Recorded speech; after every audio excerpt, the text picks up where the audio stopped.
This is Hodrbino from DevilsDigest. I'm over here with first-year tight ends coach Jason Mohns. And Jason, I know coming home has been a running theme in recruiting, but also for yourself, being an ASU alumnus, your dad coaching with the legendary Frank Kush.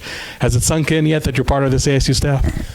Yeah, it's been something. It's been a dream of mine to be a Sun Devil again, and obviously with my dad having coached here under Frank Kush. My mom was a cheerleader here at the time, which is now very illegal. But my dad was a young coach. They met, and but my wife and I are both alums, and we've sent a lot of good players here over the years. So this is it really is. I've told people for years and years that it would take something really special for me to leave Saguaro. That was a special place to me, but this is that special opportunity, and I didn't know what it was until it presented itself, and it's just couldn't be any more excited and proud to be here.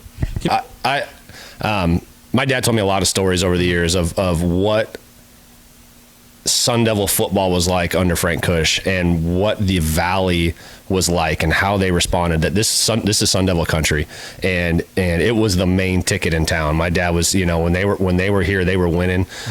This was Sun Devils. There wasn't the Suns, it wasn't the Cardinals, it wasn't the Coyotes, the Diamondbacks. It was Sun Devil football, and that's what we want. Now, obviously, we know that it's a competitive market for fans' attention and support. You got to win, but we're just hopeful that the Sun Devil Nation that I know is really proud shows up to support us and is part of this journey as we build this thing back up to what it can and will be. But I'm just proud to be a part of that, to be a part of the group that gets to come in and restore that pride and that tradition in Sun Devil football. So it's no secret that people like yourself, Charlie Ragle, Vince Amy, Sean Aguano, have brought in, not because you have a close relationship with Kenny Dillingham, but also to really, as they say, build a fence around the Valley when it comes to recruiting. I know you guys are still like in the infancy of this, recruiting cycle and recruiting efforts, but do you feel that the Valley has resonated to your recruiting efforts or the recruiting efforts of the staff and state?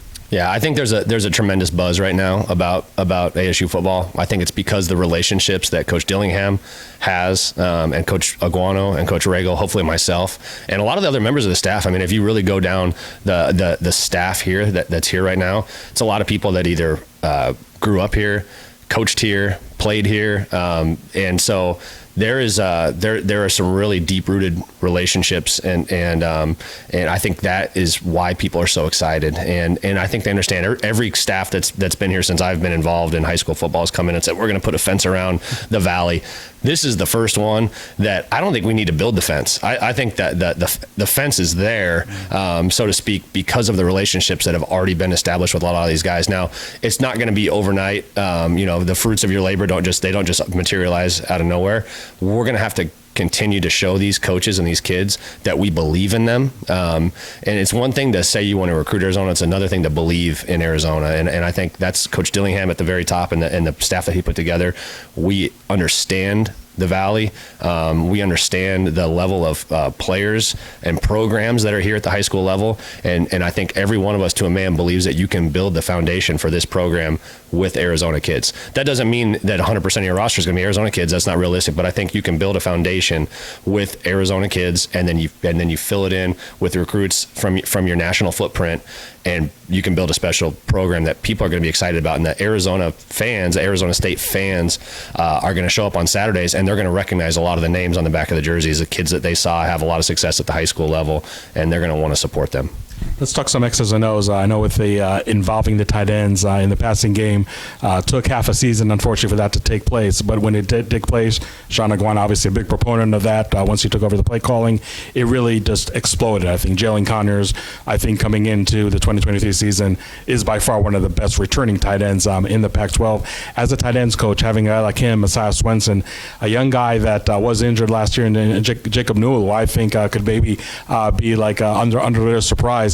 How excited are you about this tight ends group, especially a group that maybe doesn't need a lot of tweaking, a lot of additions, is just really ready to go? Yeah, no, it's a great group, and Bryce Pierre and Ryan Morgan. I mean, I was able to get on the phone with all those guys last week. Obviously, Jalen really broke out late in the year, and Messiah is a big time physical presence, a great player. So we're excited about that group. I couldn't have inherited a better group. That's why we didn't really target any tight ends in this recruiting cycle.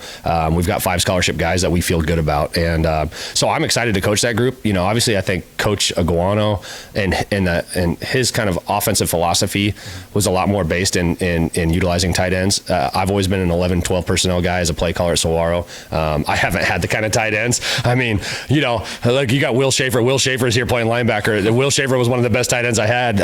You know, I was always trying to just find, you know, 6'1" linebackers that had ball skills, could run a little bit, and that were tough, you know. And now I can recruit to that position and recruit to fit what we want to do.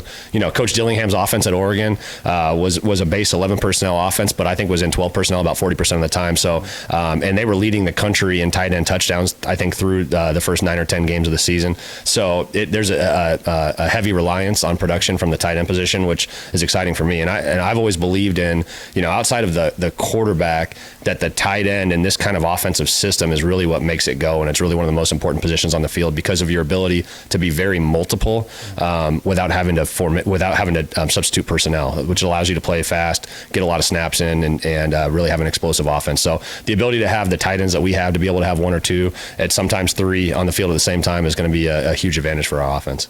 Well, Jason, thank you very much. Happy holidays to you and your family. Thank you. And for Jason Mohns, this is Jose Rubino reporting for Devil's Digest.